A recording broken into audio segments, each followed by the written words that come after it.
আসসালামু আলাইকুম। আমি মোহাম্মদ সরওয়ার উদ্দিন, সহকারী অধ্যাপক, marketing, Pallabi women degree college, Mirpur, Dhaka.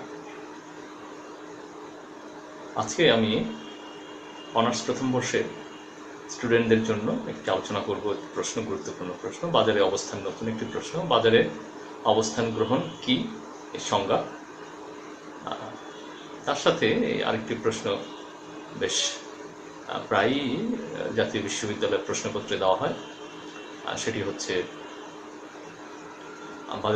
বাজারে অবস্থান গ্রহণ কৌশল। আজকে এই দুটি বিষয় নিয়ে তোমরা স্ক্রিনে তোমাদের সামনে দেখতে পাচ্ছ, আমার এই বোর্ডে একটি সংজ্ঞা উপস্থাপন করা আছে।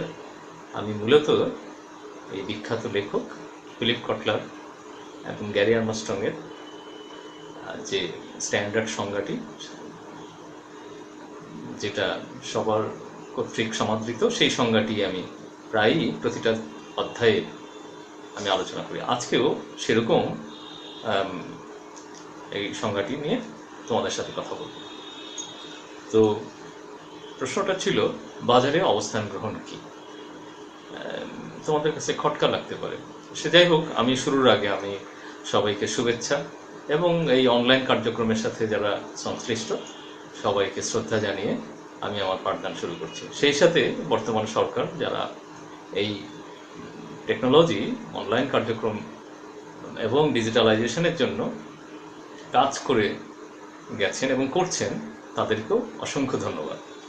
প্রিয় শিক্ষার্থী, তো নিশ্চয়ই তোমরা অনলাইনে আমার এই ক্লাসটি দেখবে এবং যদি কোনো তোমাদের প্রশ্ন থাকে আমাকে জানাবে। তো আসলে অবস্থান গ্রহণটা কি? সাদামাটা প্রশ্ন, খটকা লাগতেই পারে যে অবস্থান হচ্ছে এক জায়গায় দাঁড়িয়ে থাকা, এক জায়গায় থাকা, অবস্থান করা, মানে এরকম একটা কিছু। আসলে বাজারে অবস্থান গ্রহণ কিন্তু সেরকম কিছুই না।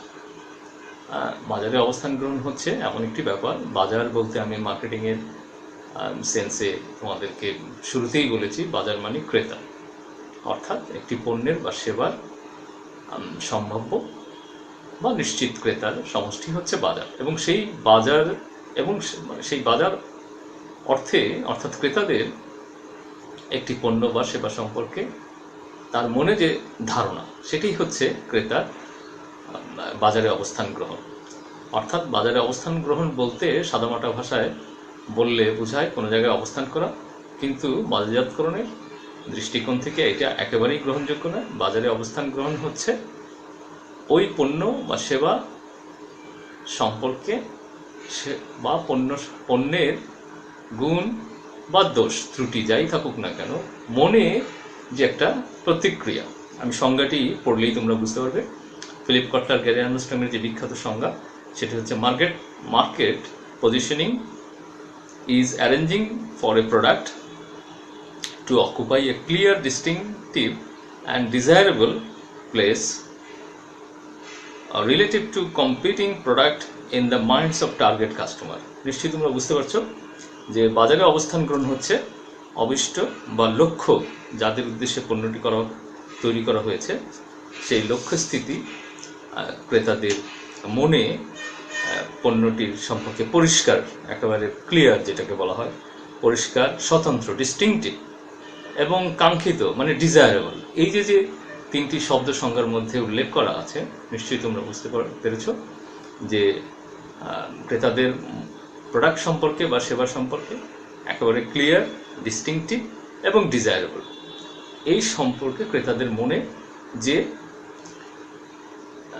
জায়গা করে নিয়েছে, কাঙ্ক্ষিত স্থান করে নিয়েছে, মনে যে দাগটা কাটলো, সেরকম একটা বিষয় হচ্ছে বাজারে অবস্থান গ্রহণ। আরও লেখকদের সংজ্ঞা দেওয়া যেতে পারে, তোমাদের যদি সেরকম মনে রাখতে পারো, সেই সংজ্ঞাগুলি যদি তোমরা উপস্থাপন করো, তাহলে আমরা ধরেই নিব যে স্টুডেন্ট যে সংজ্ঞা দেওয়া মানে হচ্ছে বা মনে রাখা মানে হচ্ছে ওই অধ্যায় সম্পর্কে তার একটি সামগ্রিক ধারণা থাকা, নিশ্চিতভাবেই থাকা। কারণ সংজ্ঞাটার মধ্যেই পুরো বিষয়, পুরো অধ্যায় সম্পর্কে মোটামুটি মানে একটা ধারণা পাওয়া যায়। আরেকজন লেখক বলে গেছেন, ম্যাকার্থে এবং রেনল্টের মতে, পেরোল্টের মতে উচ্চারণগুলি তোমরা খেয়াল করবা, আসলে যে উচ্চারণ সেগুলি মনে রাখা খুবই কষ্টকর, তোমরা বারবার পড়লেই বুঝতে পারবে। যে ম্যাকার্থির মতে, সেই সাথে আরেকজন ভদ্রলোক পেরোল্ট, positioning shows where customer local proposed and slash or present brand in marketing. অর্থাৎ বাজারে অবস্থান গ্রহণ হচ্ছে একটি কোম্পানির কিছু অর্জন করতে ইচ্ছুক এমন বাজার অবস্থান কে ধারণা দেয়। আর একটু ক্লিয়ার করলে বুঝতে পারবে, সেটি হচ্ছে যে অবস্থান গ্রহণ দেখায় এমন একটি বিষয়, সেটা হচ্ছে ক্রেতারা প্রস্তাবিত অথবা বর্তমান ব্র্যান্ডকে বাজারে যেভাবে তার মনে দাগ কাটল, সেটি হচ্ছে ম্যাকার্থির সংজ্ঞা। তোমরা কয়েকবার দেখলেই বুঝতে পারবে, এগুলি আসলে চর্চার বিষয়, সেগুলি নিয়মিত পড়লেই তোমরা বুঝতে পারবে। অর্থাৎ বাজারে অবস্থান গ্রহণ দেখা হচ্ছে কীভাবে ক্রেতার মনে সেই ব্র্যান্ড সম্পর্কে, একটি ব্র্যান্ড এবং নন ব্র্যান্ড দু জিনিস, কিন্তু অ্যাকচুয়ালি দুজন ক্রেতার মধ্যে দুভাবে রিয়্যাক্ট করবে, তার মনে দাগ কাটবে, তার মনে প্রতিক্রিয়া করাবে। আসলে এটাই হচ্ছে মূলত বাজারে অবস্থান গ্রহণের মূল বিষয়। তোমরা বাজারে অবস্থান গ্রহণের সংজ্ঞার প্রথম সংজ্ঞাটি ছিল ফিলিপ কটলারের, সেটা হচ্ছে যেটা আমি বললাম প্রথমে, যে দেখো শেষের লাইনটি হচ্ছে মাইন্ডস অফ টার্গেট কনজিউমার, অর্থাৎ ক্রেতার মনে, টার্গেট কাস্টমারদের মনে কেমন প্রতিক্রিয়া ঘটাতে পারে। তো আমরা সংজ্ঞার মধ্যে কিছু কিছু বিষয় লক্ষ্য করি, সেটি তোমরা খেয়াল করবে।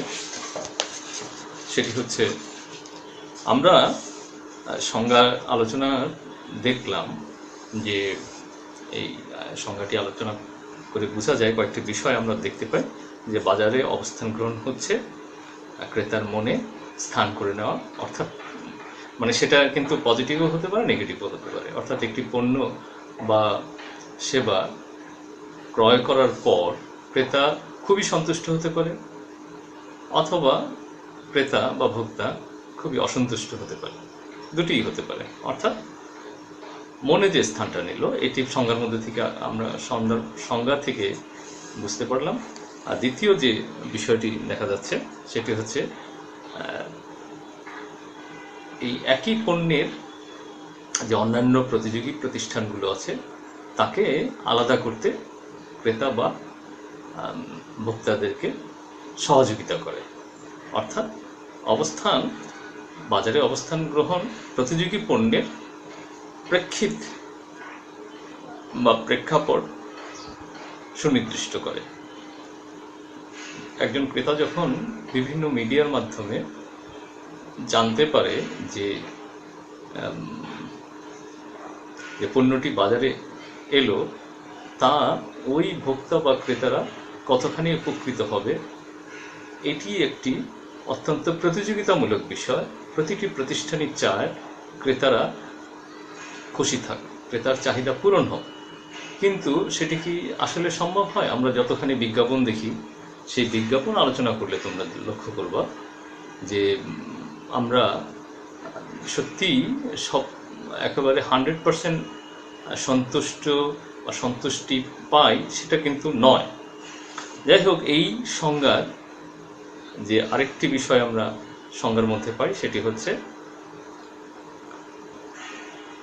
বাজারে অবস্থান গ্রহণ এমন একটি ব্যবস্থা যা বিভিন্ন প্রতিযোগী প্রতিষ্ঠানের পণ্য ও সেবা থেকে তার সেই ক্রেতাদের পণ্য পছন্দ মোতাবেক ক্রয় করার একটা সুযোগ থাকে। পছন্দ করবে এবং ক্রয় করবে, এরকম একটি বিষয় এই বাজারে অবস্থান গ্রহণ সংজ্ঞা থেকে আমরা বুঝতে পারি। আর 4 নম্বর যে বিষয়টি আমরা লক্ষ্য করি এই সংজ্ঞায়, সেটি হচ্ছে বাজারে অবস্থান গ্রহণ করতে গেলে এটি খুব ইম্পর্ট্যান্ট, ক্রেতাদের মনে দাগ কাটার জন্য, অ্যাকচুয়ালি ক্রেতাদের মন জয় করার জন্য কোম্পানিকে অনেক প্রচেষ্টা গ্রহণ করতে হয়। আমরা লক্ষ্য করি, ধরা যাক আমাদের বেলায় আমরা শিক্ষকতা করি, যে যখন আমাদের বিভিন্ন প্রকাশনী সংস্থা আমাদের এসে রিকোয়েস্ট করে, অনুরোধ করে যে আমার প্রকাশিত বইটি আপনারা সুপারিশ করবেন, এর মানেই হচ্ছে প্রতিষ্ঠানগুলোর প্রচেষ্টা। আমরা বিভিন্ন বই নিজেরা একটু যাচাই বাছাই করে যেটা আমাদের কাছে ভালো এবং যেটা শিক্ষার্থীদের কাছে ভালো, তারা সাধারণত গ্রহণযোগ্য সর্বদিক দিয়ে সেগুলোই আমরা রেফার করে থাকি। এটি একটি এক্সাম্পল দেওয়া হল। ঠিক এরকম অন্যান্য পণ্য বা সেবার বেলা প্রযোজ্য। প্রিয় শিক্ষার্থী, আমরা এখন চলে যাব কৌশলে, বাজারে অবস্থান গ্রহণ কৌশল। সেটি দেখো এখানে এই অংশটা, আর এটা ছিল আমার সংজ্ঞা নিয়ে আলোচনা। ঠিক আছে প্রিয় শিক্ষার্থী, বাজারে অবস্থান গ্রহণ কৌশল মূলত ক্রেতাদের মন জয় করার জন্য বিপণনকারী বেশ প্রচেষ্টা চালাতে হয়। সংজ্ঞার মধ্যে আমরা 4 নম্বর পয়েন্টে আমরা সেটা লক্ষ্য করি।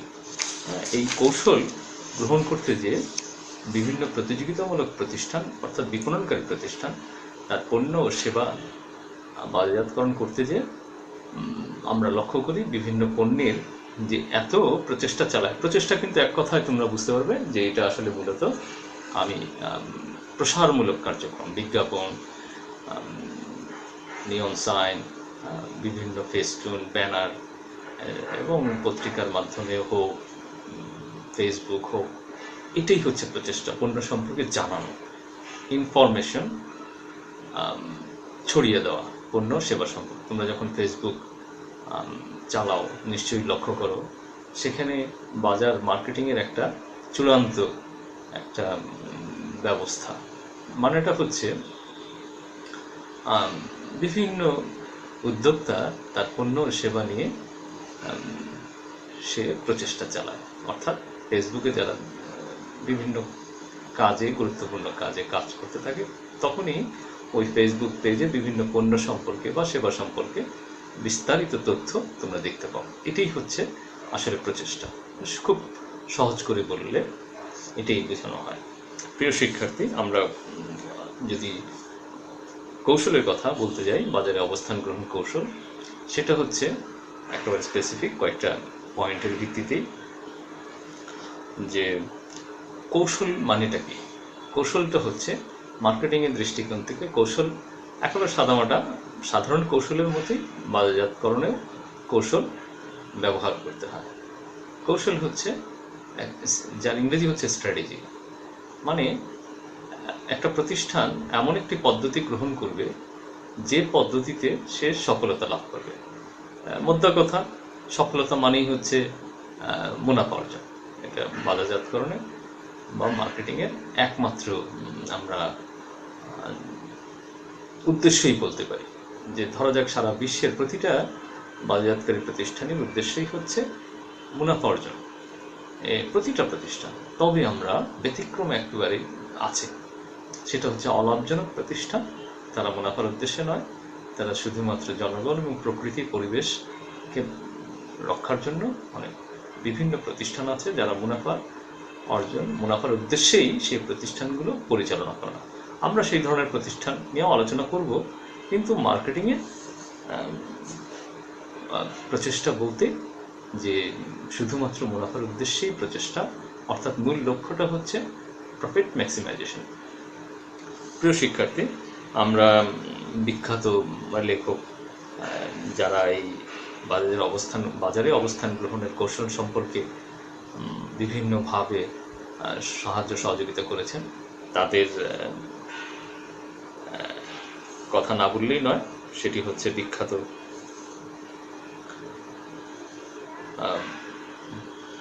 যে লেখক ফিলিপ কটলার, তার মতে এবং তার বইতে ব্র্যান্ডের পজিশনিং সম্পর্কে 7টি কৌশলের কথা বেশ জনপ্রিয়, মানে উল্লেখিত আছে। 7টি কৌশলটা কি? 7টা কৌশল হচ্ছে একটি পণ্য বা সেবাকে আলাদা করার জন্য, ক্রেতার মনে জায়গা করে নেওয়ার জন্য 7টা কৌশল, 7 কৌশল, ভেরি ইম্পর্টেন্ট। তোমাদের যদি আমি লিখে দেখাই তাহলে তোমরা নিশ্চয়ই বুঝতে পারবে। সেটা হচ্ছে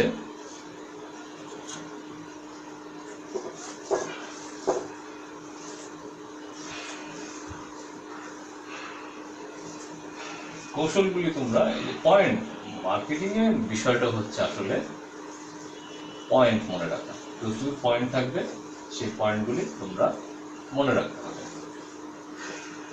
আমি একে একে 7টি কৌশল এখানে লিখবো, তোমরা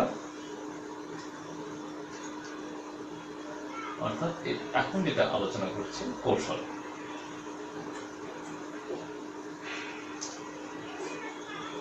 1 নম্বর কৌশলটি হচ্ছে বৈশিষ্ট্য ভিত্তিক অবস্থান গ্রহণ কৌশল। বৈশিষ্ট্য ভিত্তিক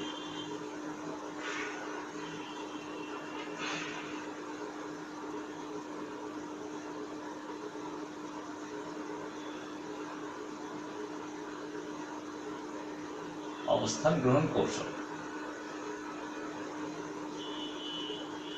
বৈশিষ্ট্য ভিত্তিক মানে হচ্ছে যে খুব সহজ, পয়েন্টের মধ্যেই আছে। সেটি হচ্ছে এক একটি পণ্য বা সেবার যত বেশি বৈশিষ্ট্য সম্পন্ন হবে, মানে যত বেশি ফিচার সম্পন্ন, যদি মোবাইলের কথা বলি, মুঠোফোনের কথা বলি, যে বাজারে ক্রেতাদের মনে যদি জায়গা করে নিতে হয়, তাহলে নিশ্চয়ই মুঠোফোনের মার্কেটিংয়ের যদি আমি এক্সাম্পল দিই, তাহলে নিশ্চয়ই তোমরা খেয়াল করবে যে এক এক প্রতিষ্ঠানের, বিপণনকারী প্রতিষ্ঠানের মুঠোফোনের যে বৈশিষ্ট্যগুলো আছে এক এক রকম। যদি সহজ কথায় মূল্যের দিক থেকে বলি, খুব কম মূল্যের যদি কোনো মুঠোফোন তোমরা কিনতে যাও, মোবাইল সেট কিনতে যাও, সেখানে কিন্তু ততটা বৈশিষ্ট্য সম্পন্ন, তত ফিচার সম্পন্ন মুঠোফোন তুমি কিনতে পারবে না। যেমন ধরা যাক, খুব কম দামের মধ্যে 1000 টাকার নিচেও যদি মুঠোফোন কিনতে যাও, সেটাও আছে। ভালো ভালো ব্র্যান্ডের নোকিয়া এবং স্যামসাংয়েরও আছে, তোমরা ইচ্ছা করলে কিনতে পারো, বাজারে পাওয়া যায়।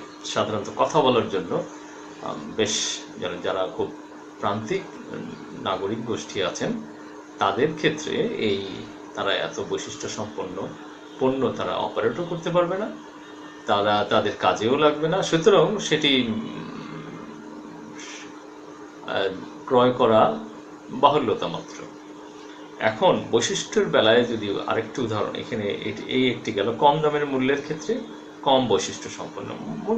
ধরা যাক শুধুমাত্র মুঠোফোন যোগাযোগ করার জন্য, অর্থাৎ অতি জরুরি কাজের জন্য মুঠোফোনের সাহায্যে কথা বলবে, এমন বৈশিষ্ট্যের একটি পণ্য সে ক্রয় করবে। আরেকটি উদাহরণ পাশাপাশি হতে পারে বৈশিষ্ট্য ভিত্তিক অবস্থান গ্রহণের কৌশলের মধ্যে, সেটি হচ্ছে যে বর্তমানে আমাদের যে শিক্ষার্থীরা অনলাইন কার্যক্রমে অংশ নিচ্ছেন, তাদের বৈশিষ্ট্য সম্পন্ন, অর্থাৎ ভালো বৈশিষ্ট্য 3D যে মোবাইলগুলি আছে, 3rd generation, 3G actually, 3G 4G, এই বৈশিষ্ট্য সম্পন্ন, অর্থাৎ আধুনিক, সেখানে ক্যামেরা থাকবে, ভালো পিক্সেল থাকবে, এবং ভালো লাইট যে ম্যানেজমেন্ট সিস্টেমটা থাকবে, অর্থাৎ অনেক বৈশিষ্ট্য সম্পন্ন, অনেক অ্যাপস সেখানে থাকবে।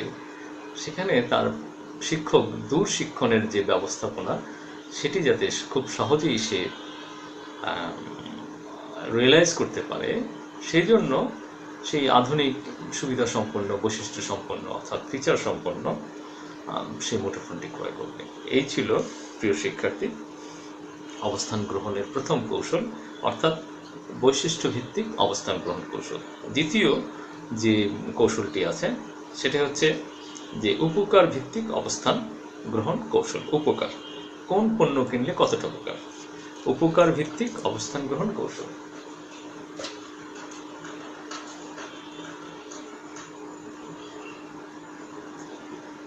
উপকার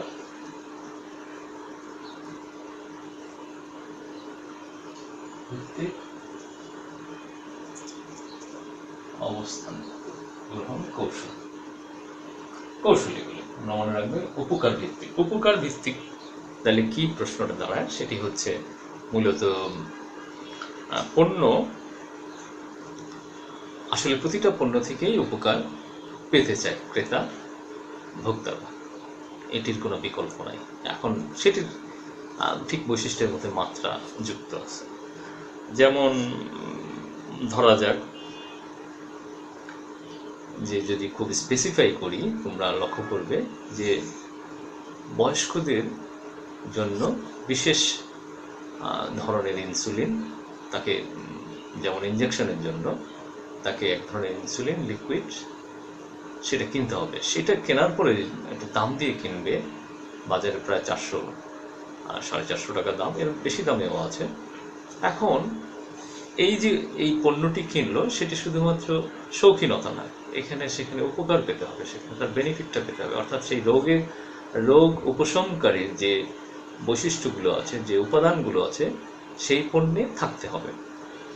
এই উপকার ভিত্তিক অবস্থান গ্রহণ কৌশলের আরেকটি উদাহরণ দেওয়া যেতে পারে। সেটি হচ্ছে, দেখো আমাদের যে মায়েরা ছোট বাচ্চাদের এমন সব খাবার বাসার থেকে না খাইয়ে, মানে নিজেদের হাতে তৈরি খাবার হয়তো অনেক সময় বাচ্চাদের, এই ছোট বাচ্চাদের অনেক সময় ভালো নাও লাগতে পারে, ভালো স্যুট নাও করতে পারে। যে বিকল্প খাবারগুলির আছে, দুধের বিকল্প, মায়ের দুধের বিকল্প, সেটি সত্যি পাওয়া যায় না। আমরা লক্ষ্য করি আমাদের এই যে বাচ্চাদের পণ্য ভেরি হাই কোয়ালিটি হতে হয়, অর্থাৎ সেখানে একটি বাচ্চা, যেমন নিডোর একটি আমরা লক্ষ্য করি, নিডোর যে বিজ্ঞাপন, এরকম আরও অনেকগুলি ব্র্যান্ড আছে, ইচ্ছে করলেই বলা যেতে পারে বাচ্চাদের জন্য করা হয়ে থাকে। হরলিক্স আছে, নিডো আছে, বাড়ন্ত বাচ্চাদের জন্য এই পণ্যগুলো কেনা হয়ে থাকে। তাহলে এই ক্রেতারা তার মনে যদি এই তৃপ্তিটা না থাকে, এই বিশ্বাসটা না থাকে যে এই পণ্যটা কেনার পরে সে উপকৃত হবে না, তাহলে সেই পণ্য এত দাম দিয়ে কেন ক্রয় করবে, ঠিক না? এগুলি কম দামের অনেক বিকল্প পণ্যের মাধ্যমেও আমরা ইচ্ছা করলে ডায়াবেটিক্স পেশেন্টদের, রোগীদের চিকিৎসা দেওয়া যেতে পারে, ঠিক নয় কি? ঠিক বাচ্চাদের বেলাও আমরা ছোটোবেলায় কি আমাদের সেই অনেক আগের কথা, আমার দাদাদের সময়ে, তারা কি এত মাল্টিন্যাশনাল কোম্পানির প্রোডাক্ট তাদের ছোটোবেলায় এবং তারা যখন বাচ্চা ছিল তারা কি এগুলো কিনেছিল? মনে হয় না। সুতরাং এই একেবারেই ঠিক অন্য ধরনের বাস্তবতা। সেই বলা যেতে পারে যে ব্যস্ততার কারণেই হোক, চাকরির কারণেই হোক, একজন মা অনেক ব্যস্ততার কারণে এই বাধ্য হয়েই এই পণ্যগুলি ক্রয় করে থাকে। প্রিয় শিক্ষার্থী, তৃতীয় যে বাজারজাতকরণ অবস্থান গ্রহণ কৌশল, সেটি খুব পপুলার। সেটি আসলে প্রতিটাই খুব রিলেটেড তার বেনিফিটের সাথে, বা তার সেই উপকার যে পাবে পণ্য থেকে সেটা। তাহলে তৃতীয় যে পয়েন্টটা, সেটা হচ্ছে ব্যবহার বা প্রয়োগ ভিত্তিক অবস্থান গ্রহণ কৌশল। ব্যবহার বা প্রয়োগ ভিত্তিক। আমি পয়েন্টটা লিখি।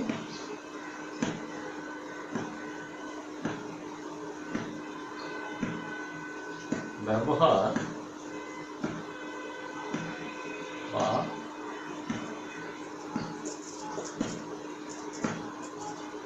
প্রয়োগ ভিত্তিক অবস্থান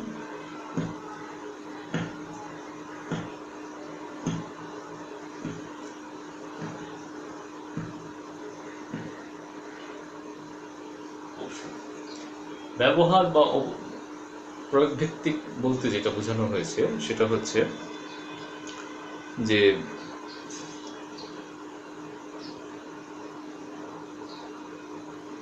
ক্রেতা পণ্যটি ব্যবহার করবে, সেটি যদি কমফোর্টেবল না হয়, অর্থাৎ ব্যবহারের সময় যদি সে খুব ফ্রেন্ডলি ইউজ করতে না পারে, এটাই আসলে এক ধরনের কৌশল বলা হয় ব্যবহার বা প্রয়োগ ভিত্তিক, মানে অ্যাপ্লিকেবল। আমরা এরকম প্রচুর পণ্য বিজ্ঞাপন বা আমরা প্রসারমূলক কার্যক্রম দেখতে পারি যে ব্যবহার ফ্রেন্ডলি, অর্থাৎ ইউজার ফ্রেন্ডলি। যেমন অনেক ইলেকট্রনিক্স পণ্যে আমরা প্রায় একটি বক্সের বা প্যাকেটের উপরে লেখা থাকে plug and play. Plug and play মানে হচ্ছে কারেন্টের সকেটের মধ্যে বা কারেন্টের যোগাযোগ স্পর্শে কারেন্টের সংস্পর্শে আনো এবং চালু করো। আধুনিক অনেক স্মার্ট টেলিভিশন বিপণনকারী প্রতিষ্ঠান এই ধরনের বিজ্ঞাপন দিয়ে থাকে, প্লাগ অ্যান্ড প্লে, অর্থাৎ ব্যবহার ভিত্তিক যে তার পণ্যের যে বেনিফিট দিকটা সেটা এখানে দেওয়া হয়ে থাকে। ব্যবহার ভিত্তিক মানে ইউজার ফ্রেন্ডলি বলতে প্রায় প্রতিটা দামি পণ্যের বেলায় আমরা লক্ষ্য করি ইউজার ফ্রেন্ডলি যে পণ্যগুলি আছে সেগুলির বেলায় আমরা প্রায় লক্ষ্য করি এই ধরনের এই ব্যবহার ভিত্তিক পণ্যের প্রমোশন কার্যক্রমগুলো। যেমন ধরা যাক ইদানিং আমরা লক্ষ্য করছি যে ভয়েস অ্যাক্টিভেটেড টেলিভিশন অর্থাৎ স্মার্ট টিভি, অর্থাৎ আমরা কোনো এক সময় 90-এর দশকে 80-র দশকে যেখানে টেলিভিশন সেটের চ্যানেল একটাই ছিল বড়জোর, তখন দুটো করা হলো, তখন যে একটা চ্যানেল থেকে আরেকটা চ্যানেলে চেঞ্জ করার জন্য আমাদেরকে ম্যানুয়াল যে নব সেটা ঘোরাতে হতো। এটা ছিল একেবারেই বোরিং একটা কাজ। তারপরে চলে আসলো রিমোট কন্ট্রোল, এরপরে এখন ভয়েস অ্যাক্টিভেটেড, অর্থাৎ আমরা বিজ্ঞাপনে দেখলাম সম্ভবত ওয়ালটনের একটি স্মার্ট টিভির বিজ্ঞাপন, সেখানে বলা হচ্ছে যে ক্রেতা ইচ্ছা করলে শব্দের মাধ্যমে অর্থাৎ কথা বলার মাধ্যমে সে তার চ্যানেল যে কাঙ্ক্ষিত ভালো লাগার চ্যানেলটি চেঞ্জ করতে পারবে। প্রিয় শিক্ষার্থী, এটাই মূলত বলা হয়ে থাকে যে ব্যবহার বা প্রয়োগ ভিত্তিক অবস্থান গ্রহণ, অর্থাৎ অন্যান্য পণ্যের মধ্যে যে সুবিধাগুলো নাই আলাদা একটি বিপণনকারী প্রতিষ্ঠান সে চেষ্টা চালাবে যেন বৈশিষ্ট্যের দিক থেকে ওই যে প্রতিটা পয়েন্টই কোরিলেটেড, যে সে কতখানি আলাদা একটা প্রতিষ্ঠান এর পণ্য এবং সেবা থেকে আরেকটি প্রতিষ্ঠানের পণ্য সেবার গুণ মান এবং অন্যান্য বৈশিষ্ট্য কতখানি আলাদা, এটি মূলত সারা পৃথিবীতে এই প্রতিযোগিতাই বিদ্যমান। আমরা এরকম যদি আরও পণ্যের বিজ্ঞাপন দেই, বিজ্ঞাপনের কথা বলি, তাহলে তোমরা লক্ষ্য করবে যে জিলেটের ছেলেদের যে শেভিং রেজরগুলো আছে তারা প্রায় চ্যালেঞ্জ করে যে এই রেজরগুলো অনেক দিন ব্যবহার করা যায়। জিলেট এর বেলায় বলা হয় থেকে টানা 1 মাস যুবকরা বা যারা শেভ করে, যারা চাকরিজীবী, তারা বারবার কেনা ঝামেলা, ফলে এই যে ব্যবহার ভিত্তিক যে একটা বেনিফিট, অর্থাৎ প্রতিদিন কেনা বা 2 দিন পর পর কেনার চেয়ে 1 মাসের জন্য একটি রেজর কেনা, সেটি ব্যবহার করা, সেটি সত্যিই ব্যবহার ভিত্তিক অবস্থান গ্রহণ আলাদা একটি বিষয়। আমরা কম দামের অনেক ব্র্যান্ডের রেজর আমরা দেখতে পাই যেটি 3 দিন 4 দিনের বেশি ব্যবহার করা যায় না, এমনকি একদিনই ব্যবহার করতেও কষ্ট হয়। নিম্নমানের অনেক রেজর আছে, নিশ্চয়ই আছে, সব ধরনের পণ্যই তুমি বা তোমরা লক্ষ্য করবে বাজারে দেখতে পাওয়া যায়। এরপরের পয়েন্টটি আলোচনা করব, সেটি হচ্ছে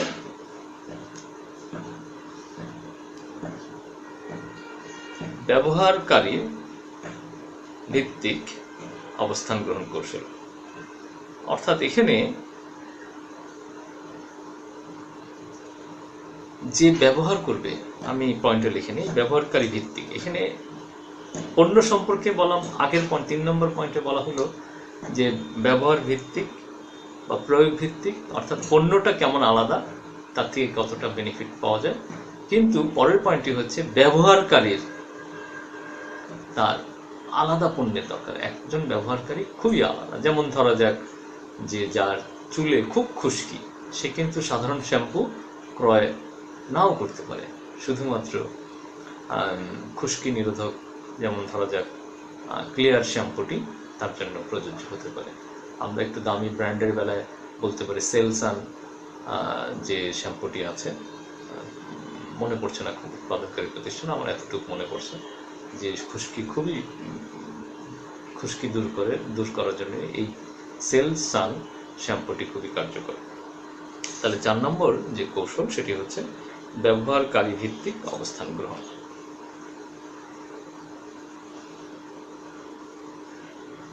ব্যবহার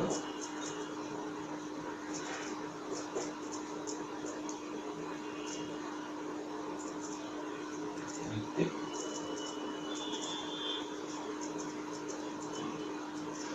অবস্থান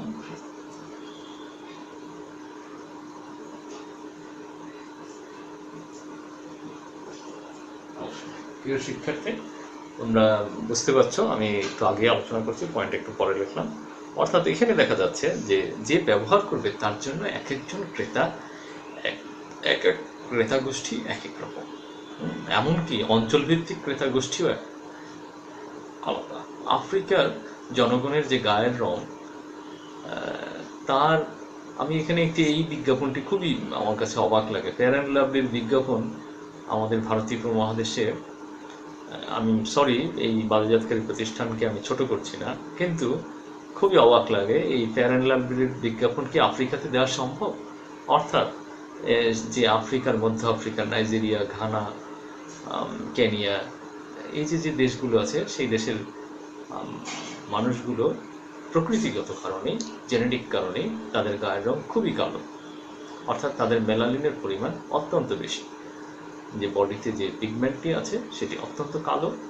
সেখানে আমরা তার সেই জেনেটিক কারণে, যে অ্যানথ্রোপোলজি বৈশিষ্ট্য অনুযায়ী সেই জনগোষ্ঠী গায়ের রং ভীষণ কালো। এখন সেই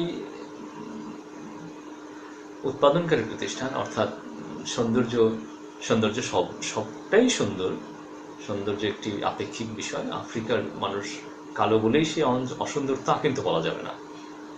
কিন্তু এখানে বিজ্ঞাপনকারী প্রতিষ্ঠানগুলো এইভাবে বিজ্ঞাপন দিচ্ছে যে তোমার গায়ের রং কালো, এজন্য তুমি সুন্দর না, এটি হওয়া উচিত নয়। তাহলে আমি লক্ষ্য করলাম, তাহলে কি এই সৌন্দর্য বর্ধনকারী যে পণ্যগুলি আছে, সেবাগুলি আছে, সেগুলি কেন সেই গায়ের রং ফর্সা করে এমন জনগণের জন্য, অর্থাৎ আফ্রিকার, মধ্য আফ্রিকার এবং মরুভূমির যে নামিবিয়ার মরুভূমিতে আছে নামিব উপজাতি, তাদের গায়ের রং কি সাদা হবে? নিশ্চয়ই নয়। তাহলে এখানে কি কন্ট্রাডিকশন নয়? তাহলে ব্যবহারকারী ভিত্তিক অবস্থান গ্রহণ, আমি আর সেই তর্কে যাব না। ধরা যাক অন্য একটি যে পণ্য, অন্য একটি যে বৈশিষ্ট্য, যে ক্রেতা, তার এই পণ্যটি অন্য ক্রেতাদের জন্য প্রযোজ্য নাও হতে পারে, কিন্তু তার জন্য, যেমন একটু আগে বললাম খুশকির জন্য একজন ক্রেতা বাজারে সে একটি এমন মানের পণ্য ক্রয় করবে যাতে করে তার খুশকি একেবারেই দূর হয়ে যায়। কিন্তু দেখা গেল কয়েকদিন পরে তার চুলে আবার খুশকি দেখা যায়। এটি হতে পারে ক্রেতার অসচেতনতা, হতে পারে ক্রেতার বা ওই নির্দিষ্ট ভোক্তার, নাগরিকের, তার পরিবারের অন্য সদস্যেরও খুশকি থাকতে পারে। যাই হোক, এটি বিষয়গুলো নিশ্চয়ই আলোচনার বিষয়, ভাববার বিষয়, যে বছরের পর বছর এই খুশকি মুক্ত করার যে শ্যাম্পুটি ব্যবহার করার পরেও ওই ক্রেতা বা ভোক্তা কমপ্লেন করছে যে তার খুশকি দূর হচ্ছে না। এটি নিয়ে নিশ্চয়ই আলোচনা করা যেতে পারে আলাদা। এরপরে আমরা যে বাজারে অবস্থান গ্রহণ কৌশল আলোচনা করব, সেটি হচ্ছে মূলত প্রতিযোগী ভিত্তিক বাজারজাতকরণ কৌশল। তোমরা লক্ষ্য করো, আমরা এতক্ষণ আলোচনা করলাম বৈশিষ্ট্য ভিত্তিক, মুঠোফোনের একটা উদাহরণ দিলাম, তারপর আলোচনা করলাম কৌশলের উপকার ভিত্তিক, একটি পণ্য কতটা উপকার হতে পারে, যেমন ইনসুলিনের কথা। 3 নম্বরে বললাম ব্যবহার ফ্রেন্ডলি, ইউজার ফ্রেন্ডলি যে কৌশল, অর্থাৎ একটি পণ্য কতখানি কমফোর্টেবল তার জীবনযাত্রার মানকে বাড়াতে পারে। তারপরের পয়েন্টটি বললাম ব্যবহারকারীর আলাদা হওয়ার কারণে, অর্থাৎ তার মাথায় খুশকি থাকার কারণে, বা আমাদের উপভারতীয় মহাদেশের যে নারীরা, কিশোরীরা, যুবতীরা আছেন, তাদের সৌন্দর্য বৃদ্ধির জন্য তারা প্রায় তাদের ড্রেসিং টেবিলে অসংখ্য কসমেটিক্সের ব্যবহার আমরা দেখতে পাই, যা আমি ইউরোপের, এটা আমার একটি নিজস্ব ভাবনা, সম্ভবত এত বেশি কসমেটিক্স ইউরোপের মেয়েরা, যুবতীরা ব্যবহার করে না। এটি তোমরা ইউটিউবে দেখতে পারো। নিশ্চয়ই এই বিষয় নিয়ে এগুলি হচ্ছে এক ধরনের সোশ্যাল, কি বলবো, এই যে একটা কথা প্রায় আমরা লক্ষ্য করি, ট্যাবু, সোশ্যাল ট্যাবু, অর্থাৎ আমাকে সুন্দর হতেই হবে, এবং আমি ফেয়ার অ্যান্ড লাভলি ব্যবহার করতেই হবে, এবং আমাকে ফর্সা হতেই হবে। এটি এক ধরনের ট্যাবু বলা যেতে পারে। তো যাই হোক, পরে আমরা কোনো এক সময় আলোচনা করব। নিশ্চয়ই এই ধরনের বিষয় নিয়ে খুব ইচ্ছা করে অনলাইনে লাইভে তোমাদের সাথে সবার সাথে কথা বলতে, এই বিষয় নিয়ে সরাসরি নিশ্চয়ই হবে কোনো এক সময়। আমরা দেখতে পাচ্ছি কোভিড-19 সিচুয়েশন দিন দিন আবার খারাপের দিকে যাচ্ছে। উন্নত বিশ্বের কথা যদি বলি, এখানে খোদ যুক্তরাষ্ট্রে যে প্রেসিডেন্ট ডোনাল্ড ট্রাম্প, উনি এই কোভিড-19 আক্রান্ত হয়েছেন। আশা করি আমাদের দেশে এমন হবে না, আমরা নিশ্চয়ই ভালো থাকবো। আমাদের সরকার প্রধান থেকে শুরু করে সবাই যেন ভালো থাকুক, আমাদের সমস্ত প্রান্তিক জনগোষ্ঠী ভালো থাকুক, এটাই আমরা চাই। যাই হোক, আমরা 5 নম্বর পয়েন্টে নিয়ে আলোচনা করছিলাম, বলছিলাম যে প্রতিযোগী ভিত্তিক অবস্থান গ্রহণ কৌশল। এখানে তোমরা পয়েন্টেই বুঝতে পারছো, প্রতিযোগী ভিত্তিক। প্রতিযোগী মানে হচ্ছে ওই একই পণ্যের বা সেবার অন্যান্য প্রতিযোগী প্রতিষ্ঠান কী ধরনের সেবা দিয়ে, মানে কী ধরনের বৈশিষ্ট্য সম্পন্ন, কী ধরনের সুবিধা সম্পন্ন। আমি যদি সুবিধার কথাটা বলি তাহলে তোমাদের জন্য ভালো হবে। সুবিধা সম্পন্ন পণ্য বা সেবা বিপণন করছে। তাহলে 5 নম্বর পয়েন্টটি হচ্ছে প্রতিযোগী ভিত্তিক কৌশল। আমি একটু লিখে নেই।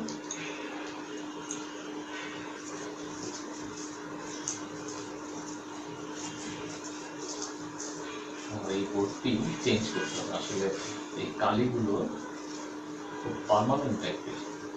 দেখি কি করা যায়। 5 নম্বর পয়েন্টটি হচ্ছে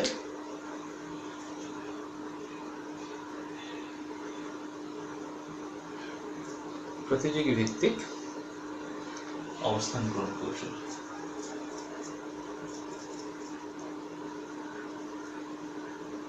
প্রতিযোগী ভিত্তিক অবস্থান গ্রহণ কৌশল। তাহলে তোমরা নিশ্চয়ই বুঝতে পারছো যে প্রতিযোগী ভিত্তিক অবস্থান গ্রহণ কৌশল বিষয়টা হচ্ছে এমন যে এক একটি প্রতিষ্ঠানের পণ্যের যে সুবিধা বা বৈশিষ্ট্য বা ফিচার বা উপকার, এই যে প্রতিটা পয়েন্টেরই কম্বিনেশন বলা যেতে পারে এক এক রকম। যদি অ্যাপল ম্যাকিন্টসের কম্পিউটার কথা বলি, তার যে সুবিধা সেটা IBM এর কম্পিউটারে সেটা নাও থাকতে পারে। আমি যদি আরেকটু উদাহরণ দিই তোমাদের জন্য সহজ হবে, যে আইফোন কোম্পানির যে মুঠোফোনটি আছে তার যে সুবিধা বৈশিষ্ট্য, তার সাথে নোকিয়ার যে সুবিধা বা বৈশিষ্ট্যগুলো সেটা একরকম নাও হতে পারে। অর্থাৎ এই যে প্রতিযোগী ভিত্তিক অবস্থান গ্রহণ করছে, সে কারণে মূল্যেরও পার্থক্য থাকে। নিশ্চয়ই তোমরা লক্ষ্য করেছো যে সিঙ্গারের যে ল্যাপটপ আছে সেটি বেশ কম দাম। আমরা লক্ষ্য করি সিঙ্গার যে বিখ্যাত ইলেকট্রনিক যে বিপণনকারী প্রতিষ্ঠান, তারা ল্যাপটপ বিক্রি করছে বেশ কম্পিটিটিভ প্রাইসে। কিন্তু অন্যদিকে আমরা যদি অ্যাপল ম্যাকিন্টসের যে একটি ল্যাপটপ কিনতে যাও, তোমরা IBM ভবনে গেলেই বুঝতে পারবে সেখানে বেশ পার্থক্য উল্লেখ করার মতো। তো এটাই হচ্ছে প্রতিযোগী ভিত্তিক অবস্থান গ্রহণ কৌশল। অর্থাৎ একটি প্রতিষ্ঠান তার পণ্য বা সেবা মানকে খুব ভালো করার কারণে মূল্যের ক্ষেত্রে সেটা অনেক সময় ছাড় দেওয়া সম্ভব হয় না, অর্থাৎ বেশ উঁচু মূল্যের হয়ে থাকে। যেমন আইফোনের কথাই বললাম, আইফোন অ্যাপল কোম্পানির যে আইফোন যে সেটি বেশ উচ্চ মূল্যের, যদিও স্যামসাং কম যায় না। এরপরে আলোচনা করব পণ্যের ক্যাটাগরি ভিত্তিক। যেমন ধরো প্রোডাক্ট ক্যাটাগরি পজিশনিং হচ্ছে পণ্যের ক্যাটাগরি ভিত্তিক, মানে এক এক পণ্যের এক এক ধরনের সুবিধা, ঠিক না? এই কৌশলে কোম্পানির পণ্যটিকে নির্দিষ্ট ক্যাটাগরি মানে মান সম্পন্ন করে থাকে। আসলে বলা যেতে পারে এখানে একটু যে গ্রেড করা হয়ে থাকে, অর্থাৎ প্রতিষ্ঠান অনেক সময় বিপণনকারী প্রতিষ্ঠান 3 ধরনের প্রতিষ্ঠান, high quality, medium quality, low quality, এই একই ব্র্যান্ড দেখা যাচ্ছে তোমাকে 3টি মিলে, এটাই বলা হয়ে থাকে পণ্যের ক্যাটাগরি ভিত্তিক। সেটা একটি এক্সাম্পল। তুমি যখন লিভার ব্রাদার্সের লাক্স পণ্যটি লন্ডন থেকে কিনবে বা প্যারিস থেকে কিনবে, তার যে মান আর ঢাকা থেকে যখন একটি লিভার ব্রাদার্স, ইউনিলিভারের, আসলে লিভার ব্রাদার্স অনেক আগের একটি মানে ইউনিলিভারেরই আগের নাম ছিল, সেটি পরিবর্তিত হয়ে ইউনিলিভার হয়েছে। সেই লাক্সের যে মান নিশ্চয়ই এক হবে না, কারণ তার মূল্যের পার্থক্যটাই তোমরা লক্ষ্য করবে। প্যারিসের যেটা পাওয়া যায় সেটা বেশ উঁচু মূল্যের। সেটা কি কোকাকোলার বেলায় প্রযোজ্য আমি নিশ্চিত নই। নিউ ইয়র্ক শহরে যখন কোকাকোলার একটি 250 ml এর একটি কন্টেনার কিনবে, একটা ক্যান কিনবে, সেটার মূল্য আর বাংলাদেশে, এটি আসলে কোকাকোলা কোম্পানি নিশ্চয়ই আমার কথার উত্তর দেবেন। আমি খুব খুশি হব যদি ইনবক্সে আপনারা বলেন যে আপনারা এই পানীয়টি নিউ ইয়র্ক শহরের যে ক্যানটি আছে 250 ml এর জন্য আর বাংলাদেশে যেটি আপনারা বাজারজাত করেন তার মান কি সেম, তাহলে নিশ্চয়ই টেলিভিশনে সেটি আপনি প্রচার করবেন। আমার এই বক্তব্যের সাথে সামঞ্জস্য রেখে আমার মনে হচ্ছে না, নিউ ইয়র্ক শহরের যে কোকাকোলা 250 ml এর যে কোকাকোলা সেটি একটু ভালো মানের, অন্তত একটু হলেও ভালো মানের। আমাদেরটি যেহেতু কম প্রাইস, সেজন্য হয়তো সেখানে একটু কম কোয়ালিটি হতে পারে। যাই হোক, এটি নিয়ে আলোচনা হবে। হয়তো আমাকে এটি প্রমাণ করার জন্য আপনাদের সাথে যোগাযোগ করতেও হতে পারে, আপনারা হয়তো আমাকেও যোগাযোগ করবেন পরে। হয়তো এটি একটা ভাবনা আর কি, আসলে আমি জানি না এটি ঠিক, এটি আলোচনার বিষয়।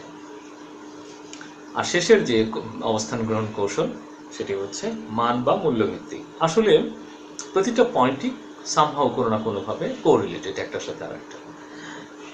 খুব সহজেই বলা যায় যে মান যদি যত বেশি হবে তত ভালো পণ্য, ঠিক নয় কি? বা বলা যায় যে মূল্য যত বেশি হবে তত ভালো পণ্য। এই হচ্ছে অবস্থান গ্রহণের শেষের পয়েন্টটি।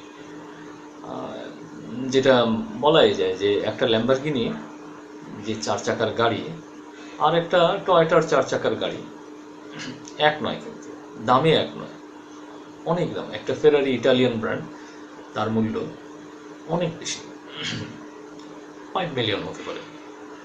তো শিক্ষার্থীদেরকে অসংখ্য ধন্যবাদ জানিয়ে আজকের ক্লাস এখানেই শেষ করছি।